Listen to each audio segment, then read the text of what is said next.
ধর্ষকের মৃত্যুর আগে ধর্ষী তাকে মৃত্যুবরণ করতে হয়। এটা হচ্ছে আমাদের সোনার বাংলাদেশ। একজন ধর্ষকের জীবনের মূল্যটা এত বেশি যে তাকে ফাঁসির মঞ্চে দাঁড় করা যাবে না। আমরা বাংলাদেশে কয়জন ধর্ষকের নাম জানি যাকে কঠোর থেকে কঠোরতম শাস্তি দেওয়া হয়েছে, যাকে ফাঁসির মঞ্চে দাঁড় করা হয়েছে? আমরা কি আদৌ কেউ জানি? জানি না। অথচ আমরা কতগুলো যারা ধর্ষিত হয়েছে তাদের নাম জানি। অনেক বড় এই লিস্ট, আসলে অনেক বড়, বলে শেষ করা যাবে না। কুমিল্লার তনু, মাগুরার আসিয়া, 2 দিন আগেও কিশোরগঞ্জে 8ম শ্রেণীর একটি ছাত্রীকে বাসা থেকে তুলে নিয়ে ধর্ষণ করা হচ্ছে। বাবার হাতে মেয়ে ধর্ষিত হচ্ছে, ভাইয়ের হাতে বোন ধর্ষিত হচ্ছে।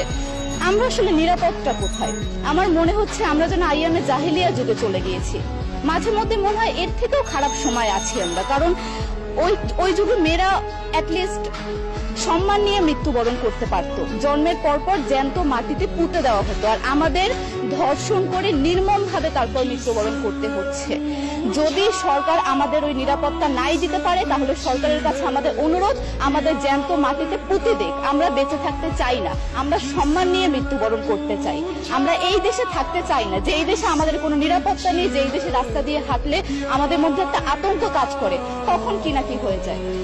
আইন উপদেষ্টা বললেন যে ধর্ষকের নাকি ফাঁসি দেওয়া সম্ভব হবে না, তাহলে নাকি নিরীহ মানুষকেও মাঝে মধ্যে ফাঁসির ব্যবস্থা করা, মিথ্যা মামলায় ফাঁসি দিয়ে ফাঁসির ব্যবস্থা করা হতে পারে। আইন উপদেষ্টার কাছে আমার প্রশ্ন, আল্লাহ না করুক আজকে যদি আপনার কাছের কেউ, আপনার বোন অথবা আপনার স্ত্রী অথবা আপনার মেয়ের সাথে যদি এরকম কোনো কিছু হতো, আপনি কি আসলে এটা বলতে পারতেন যে না, ধর্ষককে ফাঁসি দেওয়া যাবে না? কোনোদিনও পারতেন না। আপনি সবার আগে তার ফাঁসির ব্যবস্থা করতেন, সম্ভব হলে নিজের হাতে মেরে ফেলতেন। তাহলে আমাদের বেলায় কেন এত বৈষম্য? আমরা কি দোষ করেছি? আমরা কি নারী না? আমরাও তো কারো বোন, আমরাও তো কোনো বাবার সন্তান, আমাদেরও তো বেঁচে থাকার অধিকার আছে, তাই না?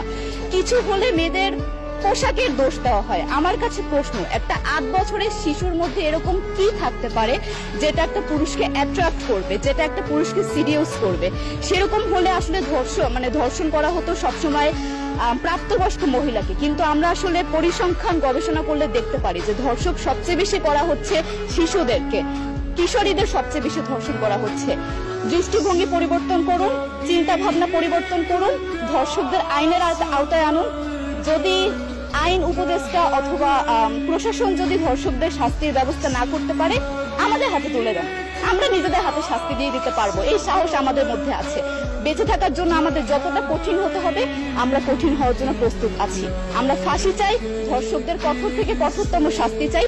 যতদিন না পর্যন্ত ফাঁসি দেওয়া হবে, যতদিন না পর্যন্ত ধর্ষকদের শাস্তির ব্যবস্থা করা হবে, আমরা আমাদের আন্দোলন অব্যাহত রাখবো।